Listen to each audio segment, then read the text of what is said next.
கட்டுநாயக்க விமான நிலையத்தில் 15 மில்லியன் மதிப்புள்ள வெளிநாட்டு சிகரெட்டுகளுடன் தம்பதியினர் கைது செய்யப்பட்டுள்ளனர். இன்று விமான நிலைய போலீஸ் போதைப்பொருள் தடுப்பு பிரிவு அதிகாரிகளால் இந்த கைது நடவடிக்கையானது மேற்கொள்ளப்பட்டுள்ளது.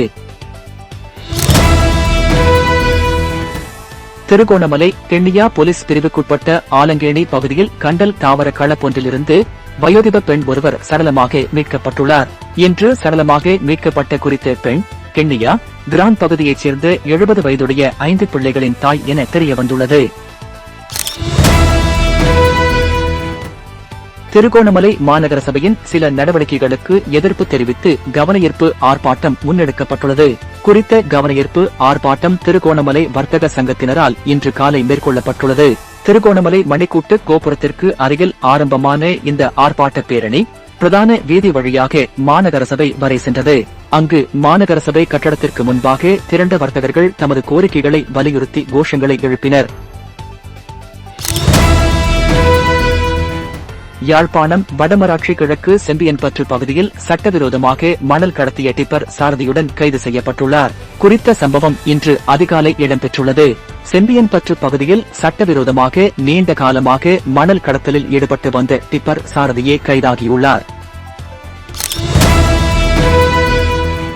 பலத்த மின்னல் தாக்கம் தொடர்பான எச்சரிக்கை அறிவிப்பு வெளியிடப்பட்டுள்ளது. இலங்கை வளிமண்டலவியல் திணைக்களம் இந்த எச்சரிக்கையை வெளியிட்டுள்ளது. இந்த எச்சரிக்கை இன்று இரவு 11 மணி வரை அமலில் இருக்கும் என வளிமண்டலவியல் திணைக்களம் தெரிவித்துள்ளது.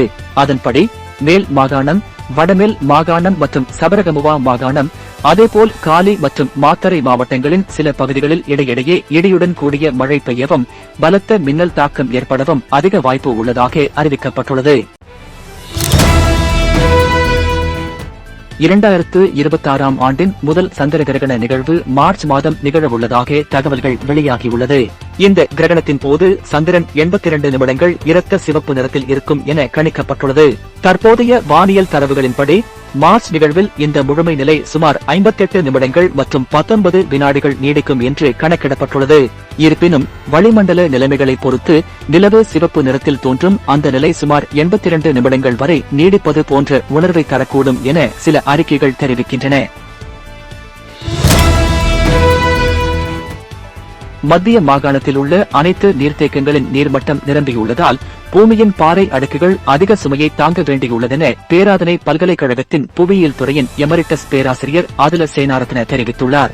இதன் பாதிப்பினால் ஏற்படும் அசைவுகள் காரணமாக நிலநடுக்கங்கள் ஏற்படலாம் என அவர் குறிப்பிட்டுள்ளார். கண்டி மாவட்டத்தின் உடுதும்பர பிரதேச செயலக பகுதியில் சமீபத்தில் ஏற்பட்ட நிலநடுக்கம் குறித்து கருத்து தெரிவிக்கும் போது பேராசிரியர் அதுல சேனாரத்ன இதனை சுட்டிக்காட்டியுள்ளார். பரந்தன் முல்லைத்தீவு பிரதான வீதியின் முரசுமோட்டை பகுதியில் இடம்பெற்ற வாகன விபத்தில் 4 உயிரிழந்துள்ளனர்.